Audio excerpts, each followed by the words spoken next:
राहुल जी, ऐसा है कि जो टॉक्सिक माहौल जिसका आपने जिक्र किया, उससे जो प्रभावित लोग हैं या जिनको लगता है, उनमें से बहुत ही कम लोग ऐसे हैं जो जिनकी सोशियो इकोनॉमिक या एजुकेशनल स्टेटस ऐसा है कि वो विदेशों में जाकर के सिटीजनशिप खरीद सकें या एनआरआई बन सकें।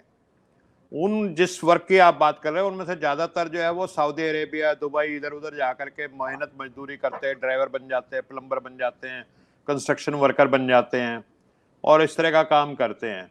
और आपको कमाल की बात बताऊं कि यूरोप में जाकर के वहाँ की, क्योंकि जो एक समाज है वो बहुत डेमोक्रेटिक और जिसको कहते हैं कि बहुत आगे निकला हुआ समाज है।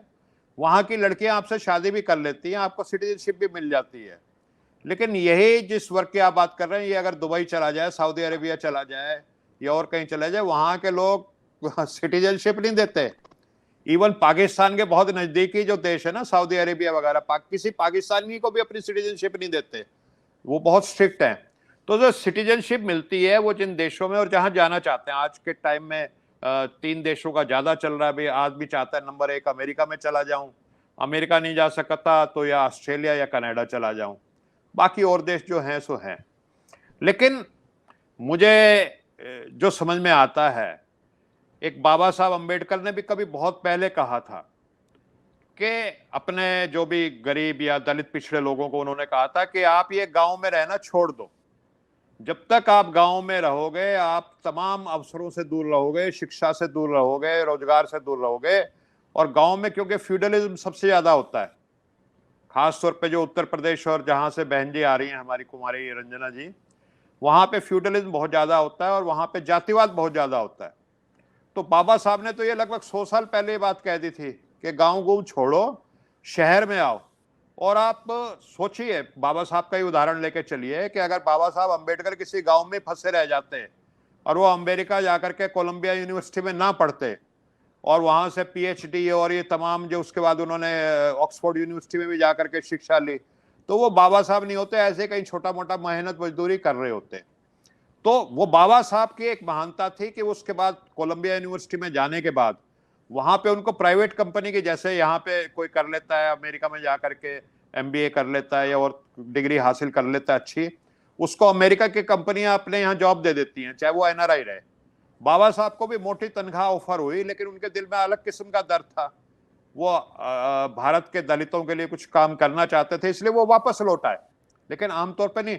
लेकिन ये जरूरी है कि आप जितने एडवांस उसमें जाएंगे।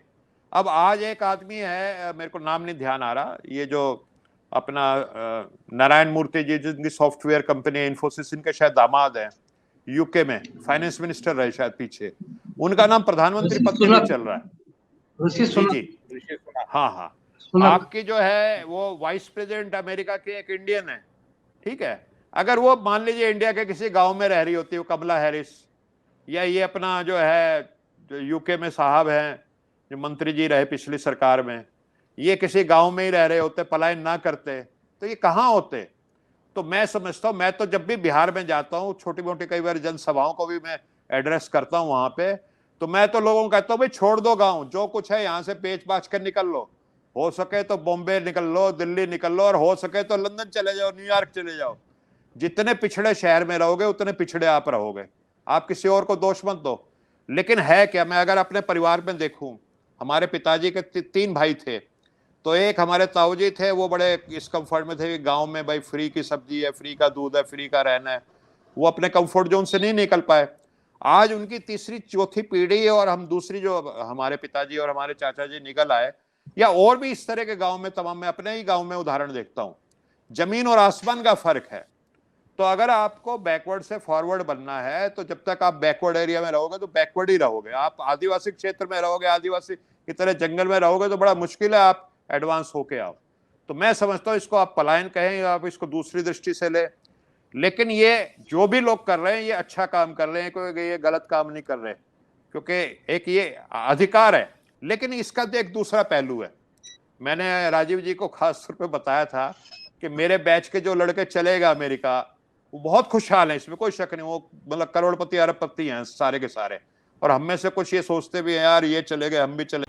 और आप हमसे जुड़े रहने के लिए सब्सक्राइब करें YouTube पर, फॉलो करें ट्विटर पर और लाइक करें Facebook पर। और ज्यादा जानकारी के लिए आपको टाइप करना होगा सिर्फ न्यूज नशा।